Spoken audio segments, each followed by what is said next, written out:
اللہ تعالیٰ قرآن مجید میں فرماتا ہے کہ وَمَا خَلَقْتُ الْجِنَّ وَالْإِنسَ إِلَّا لِيَعْبُدُونَ، یعنی میں نے جنوں اور انسانوں کو اس لیے پیدا کیا ہے کہ وہ میری عبادت کریں، اور عبادت کے طریقے سکھانے کے لیے اللہ تعالیٰ نے ہر قوم میں انبیاء کرام کو بھیجا ہے۔ جیسا کہ قرآن پاک میں اللہ تعالیٰ فرماتا ہے کہ اِم مِّن أُمَّةٍ إِلَّا خَلَا فِيهَا نَذِيرٌ، یعنی ایسی کوئی قوم نہیں جس میں کوئی نہ کوئی نبی اور رسول نہ گزرا ہو۔ اور یہی سے ہم نے خود کو تقسیم کرنا شروع کر دیا کہ فلاں ہمارا نبی ہے اور فلاں ہمارا نبی ہے۔ لیکن جب ہم الہی کتابوں کا بغور مطالعہ کرتے ہیں تو معلوم ہوتا ہے کہ تمام مذہب کی بنیادی تعلیمات ایک جیسی ہے۔ ہم بلا وجہ نہ سمجھنے کی وجہ سے ایک دوسرے سے مخالفت کرتے ہیں۔ ایک اللہ کے وجود کو ہی دیکھ لیں، کوئی اسے اللہ کہتا ہے تو کوئی بھگوان، کوئی اسے ایشور کہتا ہے تو کوئی پرمیشور، اور کوئی اسے گاڈ کہتا ہے اور تو کوئی واہ گرو، لیکن وجود ایک ہی ہے۔ جیسے کہ اللہ تعالیٰ سورہ بنی اسرائیل کی آیت نمبر 110 میں فرماتا ہے قُلِ ادْعُوا اللَّهَ أَوِ ادْعُوا الرَّحْمَٰنَ أَيَّامًا تَدْعُوا فَلَهُ الْأَسْمَاءُ الْحُسْنَىٰ، یعنی تم اللہ کو اللہ کے نام سے پکارو یا پھر رحمان، تم اس کو کسی بھی نام سے پکار سکتے ہو کیونکہ تمام اچھے نام اسی کے لیے ہے۔ میں ایک مثال کے ذریعے آپ کو سمجھاتا ہوں۔ فرض کیجئے کہ ہم 4 آدمی کسی کام سے دہلی جا رہے ہیں۔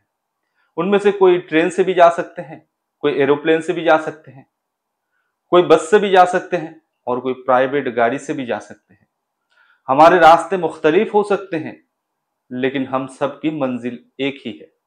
اللہ تعالیٰ کے لیے بھی یہی مثال صادق آتی ہے کہ ہمارے راستے الگ الگ ہو سکتے ہیں لیکن ہم سب کی منزلیں ایک ہی ہے۔ اب میں ہندو، مسلم اور سکھ مذہب کے مذہبی کتابوں سے چند مثالیں پیش کرتا ہوں تاکہ واضح ہو جائے کہ ہر مذہب کی بنیادی تعلیمات ایک جیسی ہیں۔ مسلمانوں کا پہلا کلمہ ہے لا الہ الا اللہ محمد الرسول اللہ، یعنی اللہ کے سوا کوئی معبود نہیں اور محمد مصطفیٰ صلی اللہ علیہ وسلم اللہ کے رسول ہیں۔ ہندو مذہب بھی یہی کہتا ہے کہ یکم برہما دتیہ ناستی، یعنی برہما ایک ہے، اس کے سوا دوسرا کوئی نہیں ہے۔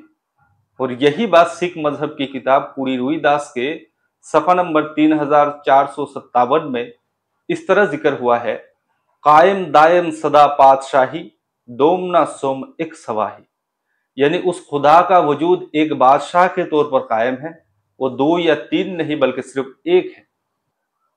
ایک اور مثال پیش کرتا ہوں۔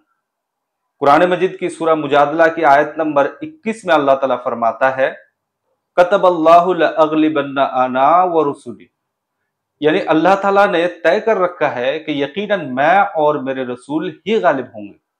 یہی بات شریمد بھگوت گیتا کے 18 نمبر ادھیائے کے 78 نمبر شلوک میں اس طرح ذکر ہوا ہے کہ یتر یوگیشور کرشن یتر پارتھ دھنوردھر تتر شری وجے بھوتی دھروا نیتیر متیرمم، یعنی جہاں یوگیشور شری کرشن رہے گا، جہاں دھنوراج ارجن رہے گا، وہاں فتح ضرور ہوگی، یہ میری وچن ہے۔ ایک اور مثال پیش کرتا ہوں۔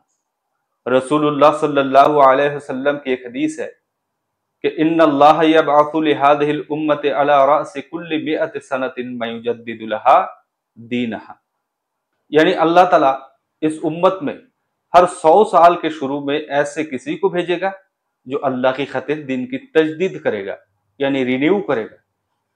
یہی بات شریمد بھگوت گیتا کے 4 ادھیائے کے 7ویں اور 8ویں نمبر شلوک میں اس طرح ذکر ہوا ہے کہ یدا یدا ہی دھرمسیا گلانربھوتی بھارت ابھیوتھانم ادھرمسیا تداتمانم سریامہم پریترانائے سادھونام وناشائے چ دشکرتاں دھرم سنستھاپنارتھائے سمبھوامی یوگے یوگے، یعنی اے ارجن، جب جب دھرم میں گلانی ہوگی، یعنی دین میں خرابی ہوگی اور ادھرموں کی تعداد میں اضافہ ہوگا، تب تب میں نیک کام کرنے والوں کی حفاظت کے لیے اور برے کام کرنے والوں کو ختم کرنے کے لیے یگ یگ میں پرکٹ ہوتا رہوں گا۔